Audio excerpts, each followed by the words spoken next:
어떻게 오늘 설교를 시작해야 될지 막막합니다. 프린트해 놓은 설교문들이 눈에 들어오지를 않습니다. 오늘 아침 일어났을 때 들려왔던 청청병력과 같은 참변 소식이 우리 모두의 마음을 아프게 합니다. 사고로 별세한 모든 분들이 주님의 품 안에서 안식하기를, 그리고 가족을 잃은 많은 사람들을 주님께서 따뜻하게 위로해 주시기를 바라겠습니다. 지난 주간 신방을 가기 위해 자유로를 지나가게 됐습니다. 차창으로 바라본 산과 들에는 가을이 완연했습니다. 여름 철새가 떠나간 들녘에는 곧 겨울 철새가 날아와 새 둥지를 틀게 될 것입니다. 우리의 인생도 텃새처럼 이 땅에 영원토록 머물 수는 없습니다. 언젠가 후손들에게 물려주고 떠나야 할 이 세상이 조금 더 안전하고 평화로웠으면 좋겠습니다. 어제도 우리 성당 앞에는 스스로 우상이 되려는 사람들이 외치는 거친 말들로 넘쳐났습니다. 그러나 넘쳐나는 말들이 세상을 변화시키는 것이 아니라 돌보고 아끼고 배려하고 고마운 마음들이 모여 살만한 세상을 만들어 갑니다. 차갑고 혼란한 세상이지만 삶의 고단함을 잠시 내려놓고 하나님의 말씀 안에 침잠할 수 있기를 소망하며 오늘 말씀 안으로 들어가겠습니다. 성부와 성자와 성령의 이름으로 말씀드립니다. 가을이 깊어가는 10월 마지막 주일인 오늘 우리는 모든 성인의 날을 기념합니다. 원래는 11월 1일이지만 교회는 더 많은 사람들이 함께 축하하고 성인들의 삶을 배워 따르도록 하기 위해 이날이 평일인 경우 가까운 주일로 옮겨서 지키도록 하고 있습니다. 통상적으로 위대한 성인들의 축일일지라도 주일과 겹치게 되면 주일 우선이라는 전례 원칙에 따라 성인의 축일을 평일로 옮겨가는 것이 상례인데, 모든 성인의 날은 그 반대입니다. 그만큼 모든 성인의 날은 교회 주요 축일 가운데 하나로 7세기 무렵부터 지켜왔습니다. 성인들은 모든 세대마다 인류에 대한 하나님의 사랑과 선하심에 대한 증인으로 세워진 사람들입니다. 그들 중 성 베드로와 바울로, 아빌라의 성 데레사, 성 어거스틴과 같이 세상의 이름을 널리 떨친 신앙의 영웅들도 있습니다. 수많은 병원과 학교 그리고 교회들이 그들의 이름으로 건축되고 축성되었습니다. 오늘날도 그리스도교에 입문하는 많은 사람들이 위대한 성인들이 남긴 글과 행적에 감화되어 그들의 이름으로 세례를 받고 있습니다. 이처럼 우리가 이름만 들어도 아는 성인이 있는가 하면 성 주디, 성 체드와 같이 우리에게 낯선 이름의 성인들도 있습니다.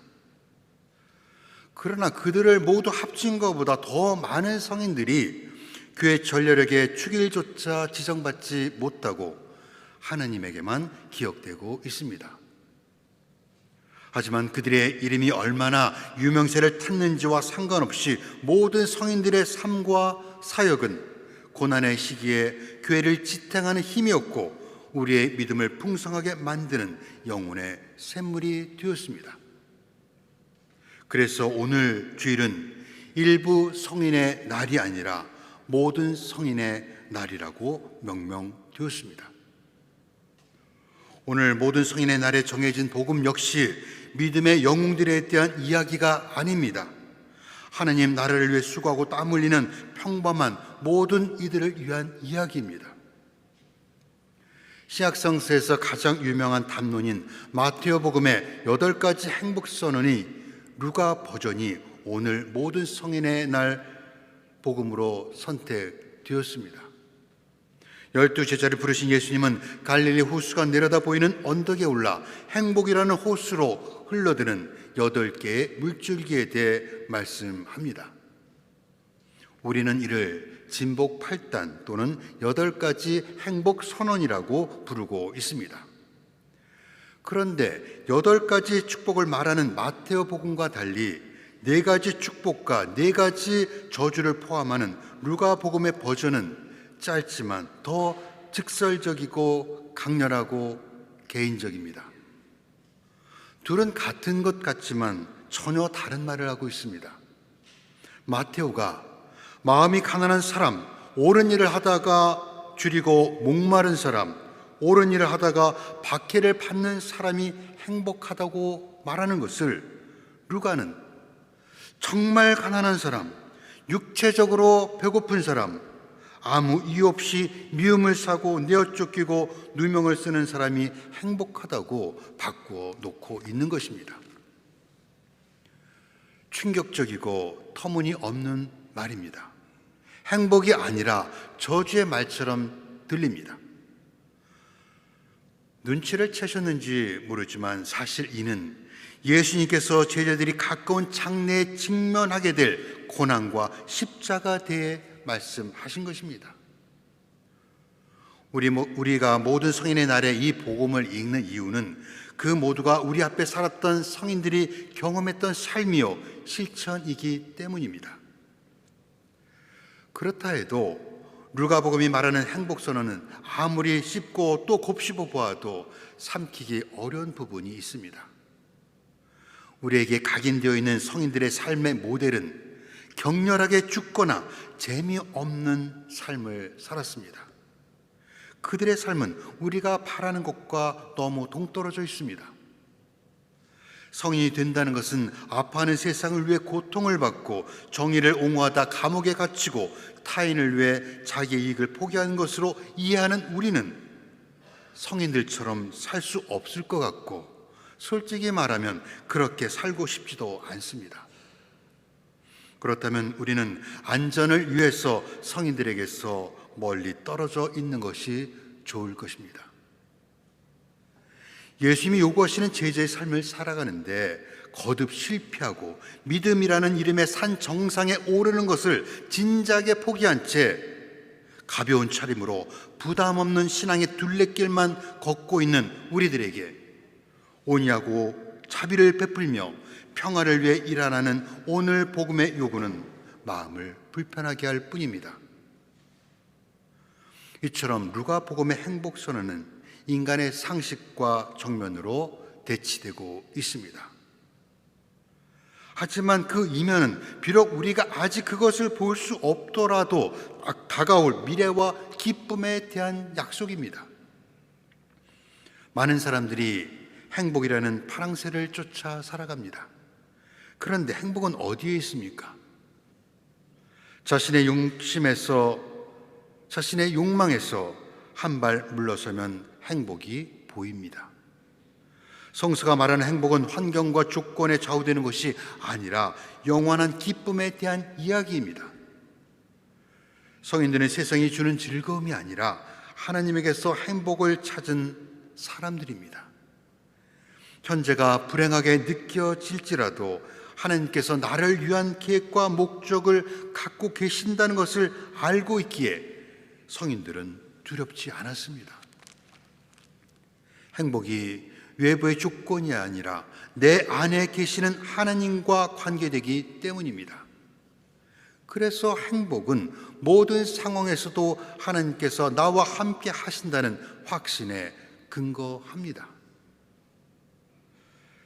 기독교 역사는 자비로운 사람들이 정의와 평화를 만들기 위해 기꺼이 목숨을 바친 순교의 역사입니다. 가난한 사람들에게 안식처와 먹을 것을 제공하고 노예를 해방시키고 여성이 남성과 동등하게 대우받는 세상을 만들기 위해 일해온 사람들의 역사입니다. 그렇다고 성인의 삶이 순교와 같이 우리가 모방할 수 없는 엄청난 것을 말하는 것은 아닙니다. 하나님께 선택된 특별한 사람들만의 전유물도 아닙니다. 우리가 성인들은 특별한 은사를 받은 사람이라고 생각하는 한 우리는 그들의 삶을 담고자 하는 용기를 낼 수 없습니다. 베드로는 3번이나 예수님을 모른다고 부인하는 실패를 했고, 야고보와 요한은 십자가를 앞에 두고 고심하는 예수님 앞에서 철없이 높은 자리를 탐하는 실수를 범했습니다. 의심 가득한 토마는 제 눈으로 보아야 믿겠다고 말했습니다. 이처럼 성인들도 우리와 같이 의심하고 연약하며 실수를 하고 두려움을 가진 보통의 사람들입니다. 그래서 20세기 초 풍자작가 암브로스는 성인은 거듭난 죄인이라고 말합니다. 두려워하는 제자들을 복음을 위해 목숨을 바치는 놀라운 용기와 담대함으로 이끌었던 것은 예수께서 제자들을 바라보셨다 하는 오늘 복음의 첫 문장입니다. 예수님은 제자들을 그렇게 따뜻한 눈으로 바라보시며 가난한 사람들아 너희는 행복하다. 하나님 나라가 너희의 것이다. 지금 굶주린 사람들아 너희는 행복하다. 너희가 배부르게 될 것이다. 지금 우는 사람들아 너희가 행복하다. 너희가 웃게 될 것이다. 사람의 아들 때문에 미움을 사고 욕을 먹고 누명을 쓰면 너희는 행복하다. 하늘에서 너희가 받을 상이 클 것이다. 말씀합니다. 이는 삶의 공허를 아는 사람, 가식이나 속임수가 필요 없는 사람, 순결한 마음으로 하나님의 놀라운 임재를 기다리는 사람이 복이 있다는 말씀입니다. 가난하고 배고픈 사람보다 더 공허한 사람이 어디 있으며 우는 사람보다 더 순결한 마음이 어디 있겠습니까? 이처럼 세상이 패배자로 선언한 사람들의 연약함과 절박한 필요가 결합되어 하나님께서 기적을 행하실 수 있는 조건을 만듭니다. 가난과 굶주림 그리고 거절당함은 세상의 구주가 되시기 위해 예수님이 선택하신 삶이었고, 예수님을 따랐던 많은 사람들은 그분의 삶의 방식을 받아들였습니다.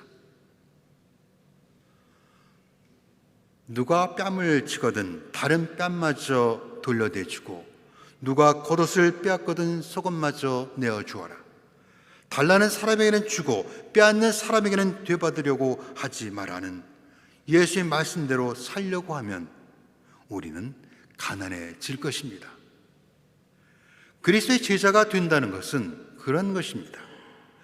그렇다고 예수님을 따르는 사람들은 운명적으로 괴롭고 불편한 가난한 삶을 살아야 한다는 것을 말하려고 하는 것은 아닙니다. 그것은 오히려 값진 진주의 비유와 같습니다. 어떤 장사꾼이 좋은 진주를 발견하고 그것을 소유하기 위해 가진 것을 모두 내어놓고 가난해졌던 것처럼 생명이요 구원이신 그리스도를 소유하기 위해 스스로 가난해지는 것입니다. 성인들은 그분을 소유하는 기쁨이 너무 커서 세상 것은 부차적으로 여겼습니다. 또한 가난한 사람은 그리스도 외에 다른 것에 기댈 수 없는 이들로 오늘 이 독서 에베소서가 말하듯 맨 먼저 그리스도께 희망을 둔 사람들입니다. 성인들이라고 해서 눈부시게 거룩하고 놀랍도록 지혜로운 사람들이 아닙니다. 그들에게는 영광도 완전함도 특별한 거룩함도 없었습니다. 다만 성인들은 행복이란 삶에서 가장 필요한 한 가지를 찾는 것이다.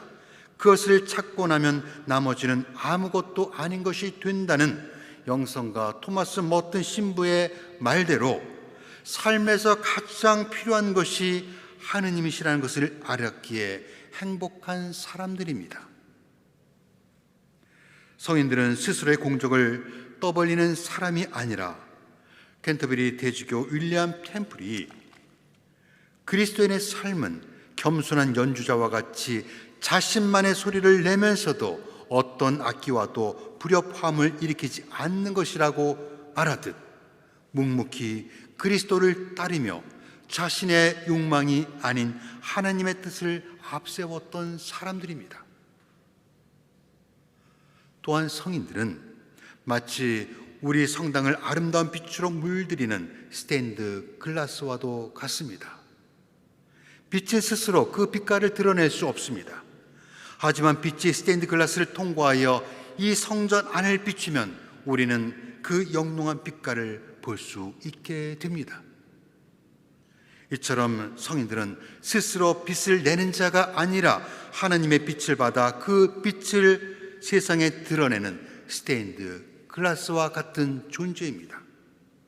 그들은 하나님의 빛을 머금고 그리스도를 빛나게 한 사람들입니다. 우리는 오늘 복음이 제시하는 완전한 삶을 살 수 없을지 모릅니다. 사제나 수도자들에게나 적용되는 원칙으로 생각하기 때문입니다.